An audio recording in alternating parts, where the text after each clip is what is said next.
हमारे साथ लाइव जुड़ चुके हैं। लोमस, ग्रैब 4 लागू हो गया है और कल सुप्रीम कोर्ट ने भी राज्य सरकारों को सख्ती बढ़ाने के निर्देश दिए हैं, तो क्या इसका असर देखने को मिल रहा है, यानी कि सख्ती की वहां तस्वीर देखने को मिल रही है या फिर नहीं?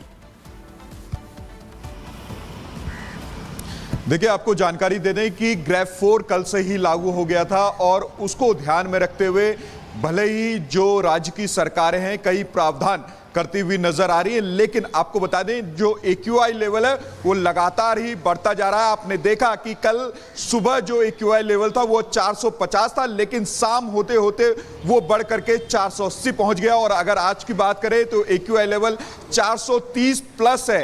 हालांकि लोगों को सांस लेने में दिक्कतों का सामना करना पड़ रहा है और साथ ही आंखों में जलन जैसी महसूस हो रही है। अभी मैं इंडिया गेट पे मौजूद हूं, आप देख सकते हैं जो विजुअलिटी है वो काफी कम है, लेकिन कल से बेहतर है। और आपने देखा था कि सुप्रीम कोर्ट में कल सुनवाई भी हुई थी। सुप्रीम कोर्ट ने राज्य सरकारों को कल फटकार भी लगाई थी, दिल्ली सरकार को भी फटकार लगाई थी कि आपने ग्रैब 4 को लाने में इतनी देरी क्यों कर दी और आपने ग्रैब 4 को लेके आए तो जब ग्रैब 4 को हटाने की बात होगी तो पहले आपको सुप्रीम कोर्ट से इजाजत लेनी होगी, तभी आप ग्रैब 4 को हटाएंगे। और आपने जो ग्रैब 3 को लाया था वो काफी दिनों के बाद लाया था क्योंकि AQI 300 के पार पहुंच गया था, तभी भी आपने ग्रैब 3 को लागू नहीं किया था और 14 नवंबर को जब AQI लेवल 400 के पार चले गया तभी भी आपने जो ग्रैब 4 के नियम थे उसको लागू नहीं किया।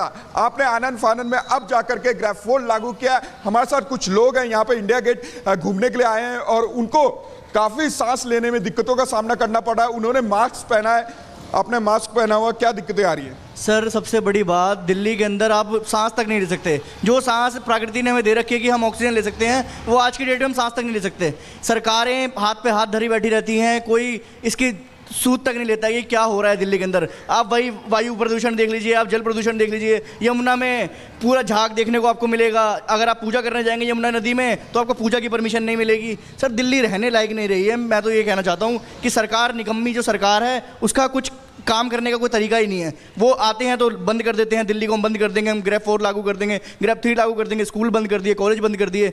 सर, ये सरकार नहीं चलने। देखिए, फिलहाल क्योंकि जो आम लोग हैं वो काफी परेशान है। आपको बता दें कि ग्रैब 4 में काफी सख्त नियम है और इन सख्त नियम से माना जा रहा है कि जो वायु पोल्यूशन है उसको कम किया जा सकता है। उससे क्या जो लोगों को परेशानी हो रही है वो कम हो सकती है। देखिए, लागू कर दिया गया है और लोगों को परेशानियां हो रही है, लेकिन सवाल तो वाकई में ये भी खड़ा हो जाता है कि जिस तरह से पिछले जो ग्रैब के नियम लागू किए गए थे वो सब बेअसर साबित हुए थे।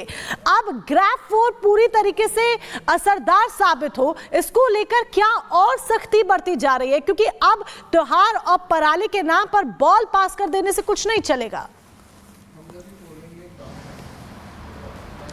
देखिए, बिल्कुल आपने सही कहा क्योंकि आपने ये भी देखा पहले जो सरकारें थी वो लगातार दिवाली को दोष दे रही थी, त्योहारों को दोष दे रही थी और साथ ही पराली को दोष दे रही थी, लेकिन जो नियम है, जो ग्रैब 4 के नियम है और जो तमाम जो ग्रैब 3 की बात करें, 2 की बात करें, वो सब विफल रही और उसके विफल के कारण जो दिल्ली का पोल्यूशन था वो काफी बढ़ता गया। आपने देखा कि जो पोल्यूशन का स्तर है वो 450 प्लस जा चुका है और लोगों को दिक्कतें हो रही है। और कोर्ट ने भी ये भी कहा था कि आपने ग्रैब 4 को लाने में इतनी देरी क्यों कर दी, जबकि लोगों को खासा दिक्कतों का सामना करना पड़ा है। जो वायु प्रदूषण का स्तर है वो 400 प्लस जा चुका है और जब तक वायु के जो प्रदूषण स्तर है वो कम ना हो तब तक आप ये ग्रैब 4 के नियम को ढील नहीं देंगे। और जब ढील देना होगा दिखाई गई है और देखना यही होगा सुप्रीम कोर्ट की तरफ से जो सख्ती दिखाई गई है इसके बाद अब कितना असर जो है देखने को मिलता है। बहुत शुक्रिया आपका लोमस तमाम जानकारी के लिए। बहरहाल आगे बढ़ते हैं और अब बात कर लेते हैं मणिपुर की, क्योंकि मणिपुर पिछले कई दिनों से शांत था, लेकिन एक बार फिर से मणिपुर में हिंसा की आग इस तरीके से बिगड़ती हुई नजर आ रही है। मणिपुर इस तरीके से झुलसता हुआ नजर आ रहा है कि अब राज्य सरकार के लिए भी एक बड़ी चिंता वहां पर बढ़ती हुई नजर आ रही है, क्योंकि हालात पर अब काबू पाना भी मुश्किल नजर आ रहा है। बिल्कुल, हालातों पर काबू पाना बहुत ज्यादा मुश्किल नजर आ रहा है। न सिर्फ राज्य सरकारें बल्कि गृह मंत्री अमित शाह खुद पूरी लगातार मॉनिटरिंग करते हुए और तमाम कदम उठाते हुए नजर आ रहे हैं। लेकिन सवाल यहां पर यह खड़ा हो जाता है कि आखिर मणिपुर जो बीते 1 साल से सुलग रहा है, मणिपुर में लगी हिंसा की आग कब शांत होगी?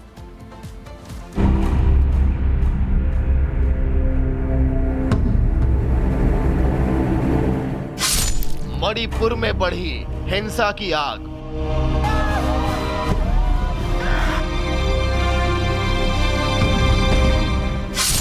इंसानियत जलकर हुई खाक।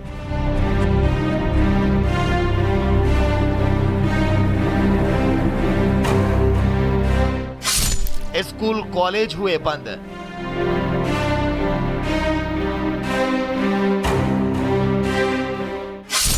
हिंसा का तांडव होगा खत्म।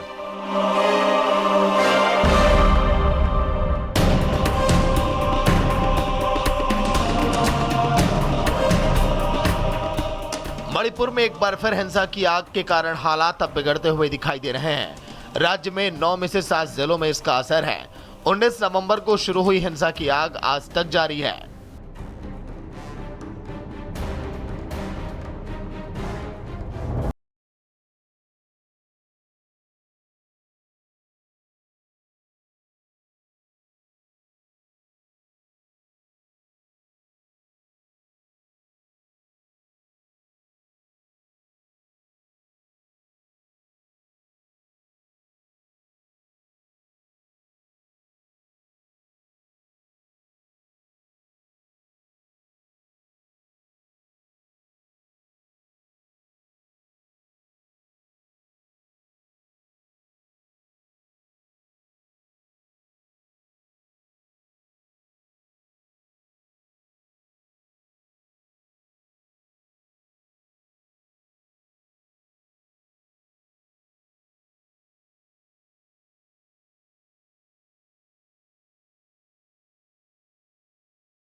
That is the thing. But this does not mean, I'll say that, this does not mean that the party is not ready to help whichever government, that is the BJP government and the BN or anybody else, if they want our assistance in restoring normalcy in the state in whatever form, the party will definitely be provide the assistance.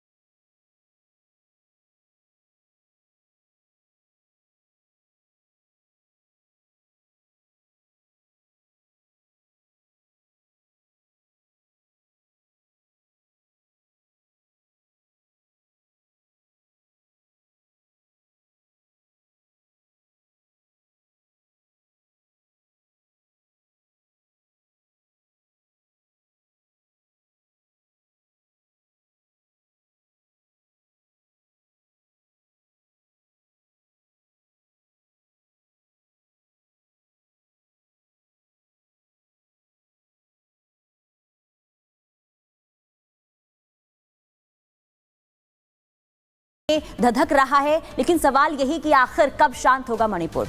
बहरहाल हम आपको ये जानकारी दे देते हैं कि आखिर जो अभी ताजा घटना घटी है उसकी शुरुआत कैसे हुई। देखिए 11 नवंबर की वो तारीख थी जब 10 कुकी उग्रवादी को ढेर कर दिया गया और इसके बाद 16 नवंबर को 5 महिला और बच्चों को अगवा कर लिया गया था। 17 नवंबर को मैतेई प्रदर्शनकारी की मौत हो गई थी। उसके बाद से बवाल वहां पर लगातार देखने को मिल रहा है। इस घटना